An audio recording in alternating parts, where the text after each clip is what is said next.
Hello दोस्तों, आप सभी का स्वागत है। आज हम औरंगजेब के बाद जो उसके पुत्र मुगल बादशाह बनेंगे उसके बारे में हम पढ़ेंगे। कहा जाता है ना कि बाप जितना प्रतापी होता है बेटा उतना ही निकम्मा होता है। औरंगजेब की मृत्यु के बाद उसका बेटा उतना ही अय्याश और निकम्मा निकला।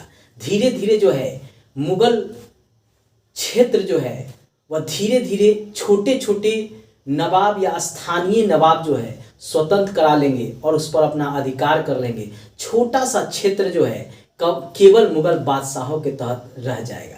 1707 में औरंगजेब की मृत्यु हो गई है। मैंने इससे पहले मुगल जितने भी बादशाह हैं, बाबर, हुमायूं, जहांगीर, शाहजहां, अकबर, इन औरंगजेब, इन सब के बारे में मैं पढ़ा चुका हूं। आप मेरे प्लेलिस्ट पर जाकर उन सब वीडियो को जरूर देखिएगा ताकि यह अंतिम जो उत्तर मुगल काल से संबंधित जो मेरा यह अंतिम वीडियो है यह भी आपको समझ में आए। चलिए, अब औरंगजेब की मृत्यु हो गई कब? 1707 में औरंगजेब की मृत्यु हो गई 1707 ईस्वी में रोजा नामक स्थान पर। उसके बाद इसका बड़ा पुत्र मुअज्जम जो बनता है मुगल बादशाह। बादशाह बनने के बाद बहादुर शाह प्रथम के रूप में वह गद्दी पर बैठता है। औरंगजेब का पुत्र मुअज्जम ये बनता है बहादुर शाह प्रथम के नाम से गद्दी पर बैठेगा और इसको जो है प्रशासन में मन नहीं लगता है, इसीलिए इसे शाहे बेखबर के नाम से भी जाना जाता है। इसको कहा जाता है शाहे बेखबर, ठीक है। और यही एग्जाम में पूछता है कि किस मुगल बादशाह को शाहे बेखबर के नाम से भी जाना जाता है। तो बहादुर शाह प्रथम। यह भी पूछता है कि बहादुर शाह प्रथम का नाम मुगल बादशाह बनने से पहले क्या था? तो मुअज्जम था। उसके बाद बहादुर शाह प्रथम के बाद इसको हटा के फिर इसका ही भाई रहता है जुल्फिकार खां के द्वारा जहादार शाह को अगला मुगल बादशाह बनाया जाता है। किसको बनाया जाता है? इसके बाद जहादार शाह अगला मुगल बादशाह और इसको सहयोग मिलता है जुल्फिकार खां का। बार बार एग्जाम में पूछता है कि जहादार शाह किसके सहयोग से मुगल गद्दी को प्राप्त करता है? तो जुल्फिकार खां के सहयोग से यह गद्दी पर बैठता है। जहादार शाह पर लाल कुमारी नामक वेश्या का काफी प्रभाव रहता है। उसी के इशारे पर जो है यह मुगल सत्ता को चलाता है। कहे ना, बाप जितना जो है पराक्रमी बेटा उतना ही निकम्मा। औरंगजेब कहाँ जो है धर्म के आधार पर जो है राज्य चलाने वाला, दारुल हक के जगह पे दारुल इस्लाम चलाने वाला, इस्लाम के नीति के चलने वाला, हमेशा जो है उसने इस्लाम के नीति के अनुसार उसने गाना बजाने पर प्रतिबंध लगा दिया। कई ऐसे प्रतिबंध उसने लगाए, लेकिन उसी का बेटा जो है लाल कुमारी नामक वेश्या के संपर्क में आता है और उसी के इशारे पर प्रशासन चलाता है। तो अब जो है जहादार शाह पर किसका प्रभाव था? किस वेश्या का? तो ये वेश्या थी लाल कुमारी। ये भी कई बार एग्जाम में पूछता है और इसे जो है कहा जाता था लंपट मूर्ख, इसी कारण, क्योंकि स्वयं इसके पास ब्रेन तो था नहीं। यह जो है एक तरफ तो जुल्फिकार खां पीछे से प्रशासन चला रहा था, दूसरी तरफ लाल कुमारी नामक वेश्या का इस पे प्रभाव था, इसीलिए कहा जाता है इसको लंपट मूर्ख। और इसी कारण जो है इसको कहा जाता है लंपट मूर्ख। ये इतिहास में इसको उपाधि दिया गया है। और इसी का फायदा जो है सैयद बंधु इसको बैठाता है। अगला बादशाह कौन बनेगा? फारूक शियर। ठीक है, ये बना अगला बादशाह। इसको हुसैन खां और अब्दुल्ला खां का सहयोग मिला था। किसका सहयोग मिला था?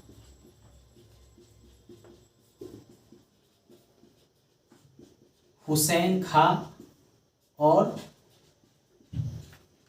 अब्दुल्ला खां। ये दोनों जो है भाई थे। ठीक है, दोनों भाई थे और इनको कहा जाता था शासक बनाने वाला। यानी इसको जो है किंग मेकर के तहत इसको इतिहास में जाना जाता है, हुसैन खां को और अब्दुल्ला खां को। मतलब जिसको चाहे उसको बादशाह बना दे, जिसको चाहे उसको गद्दी से उतरवा दे। बाद में जो है हैदर बेग के द्वारा हुसैन खां की हत्या कर दिया जाएगा और एक युद्ध में जो है अब्दुल्ला खां की भी हत्या कर दिया जाता है। अगला शासक जो है मोहम्मद शाह बनता है, जो इतिहास में रंगीला के नाम से भी जाना जाता है। फारूक सियद को इतिहास में घृणित कायर कहा जाता है। इसको कहा जाता है घृणित कायर। इसको उपाधि दिया गया है। किसको? फारूक सियद। और इसके जगह पर अगला शासक जो बनेगा वह बनेगा मोहम्मद शाह। रोशन अख्तर जो है इसका शुरू का नाम रहता है, रोशन अख्तर, शासक बनने से पहले। और मोहम्मद शाह के समय ही नादिर शाह का आक्रमण होता है, जो ईरान में नेपोलियन के नाम से जाना जाता है। इसी के समय जो है ईरान के शासक नादिर शाह का आक्रमण 1739 ईस्वी में होता है। और यह जो है दिल्ली पर आक्रमण करने के बाद वहाँ से बहुत सारा धन नादिर शाह प्राप्त करेगा और मयूर सिंहासन को ईरान ले जाएगा, जिसमें कोहिनूर हीरा लगा रहता है। यानी नादिर शाह क्या करेगा? मयूर सिंहासन को ईरान ले जाता है। मतलब जो मयूर सिंहासन का निर्माण शाहजहां के द्वारा कराया गया था, जिसमें कोहिनूर हीरा लगा हुआ था, इसको यह लेके नादिर शाह चला जाता है। इसको जो है ईरान का नेपोलियन भी कहा जाता है। किसको? नादिर शाह। अगला शासक जो है कई बनते हैं, परंतु इतिहास में जो है उनका कोई स्थान नहीं है। एग्जाम में भी उनसे कोई प्रश्न जो है नहीं पूछा जाता है। शाह आलम द्वितीय शासक बनेंगे और उसी समय ब्रिटिश जो है दिल्ली पर अधिकार कर लेगा। शाह आलम द्वितीय के समय ब्रिटिश द्वारा दिल्ली पर अधिकार। उसके बाद अकबर बनता है और फिर बहादुर शाह जफर बनते हैं, जिसके समय 1857 का क्रांति होता है। 1857 की क्रांति के बाद बहादुर शाह जफर को रंगून भेज दिया जाता है और पूरे मुगल क्षेत्र पर ब्रिटिश का अधिकार हो जाता है। यानी अंतिम शासक, अंतिम मुगल शासक बहादुर शाह जफर, जिसको रंगून भेज देता है ब्रिटिश। ठीक है, क्यों? क्योंकि 1857 ईस्वी की क्रांति में इनका सहयोग रहता है।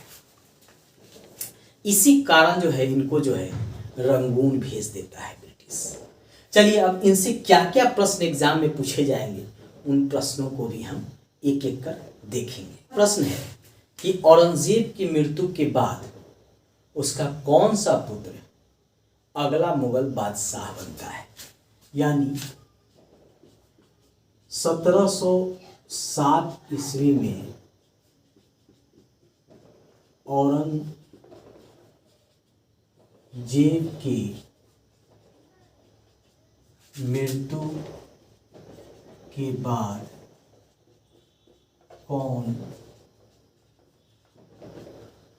बादशाह बनता है? तो बहादुर शाह प्रथम, जो मुअज्जम के नाम से जाना जाता है। इसका उत्तर है बहादुर शाह प्रथम। इसका शुरू में नाम मुअज्जम रहता है, इसको भी याद रखिएगा। उसके बाद पूछता है कि इतिहास में किसको घृणित कायर के नाम से जाना जाता है? ठीक है, अगला है मुगल बादशाह जिसको घृणित कायर के नाम से जाना जाता है, तो वह है फारुखसियत। ठीक है, तो इसका उत्तर होगा फारुखसियत। इसको जो है इतिहास में किस नाम से जाना जाता है? घृणित कायर के। अगला प्रश्न है किसके समय नादिर शाह का आक्रमण हुआ था? किस मुगल बादशाह के समय? अगला प्रश्न है किस मुगल बादशाह के समय नादिर शाह का आक्रमण हुआ? तो इसका उत्तर है मोहम्मद शाह। इसका उत्तर क्या होगा? मोहम्मद शाह। अगला प्रश्न है किस मुगल बादशाह के समय ब्रिटिश ने मुगल क्षेत्र पर अधिकार कर लिया? या 1857 की क्रांति किस मुगल बादशाह के समय हुआ था? यह भी प्रश्न बन सकता है। 1857 की क्रांति के समय कौन मुगल बादशाह था? तो बहादुर शाह जफर। इसका उत्तर होगा बहादुर शाह जफर। एक और प्रश्न बनता है कि किस मुगल बादशाह को ब्रिटिश ने पदच्युत करके रंगून भेज दिया था? यह भी बार बार प्रश्न पूछता है। किस मुगल बादशाह को दिल्ली से हटाकर ब्रिटिश ने रंगून में भेज दिया था? तो बहादुर बहादुर शाह जफर। इसका उत्तर होगा बहादुर शाह जफर। दोस्तों ये कुछ प्रश्न है जो उत्तर मध्यकालीन मुगल साम्राज्य से पूछे जा सकते हैं विभिन्न एग्जाम में। आप जरूर इन प्रश्नों को देखकर किसी भी एग्जाम में जाइएगा, यहाँ से आपको एक प्रश्न जरूर मिलेगा, इसका मुझे दावा कर रहा हूँ। लास्ट में यही कहेंगे, लाइक सब्सक्राइब और शेयर कीजिएगा, घंटी जरूर दबाइएगा ताकि मेरा प्रत्येक वीडियो आप तक पहुँच सके।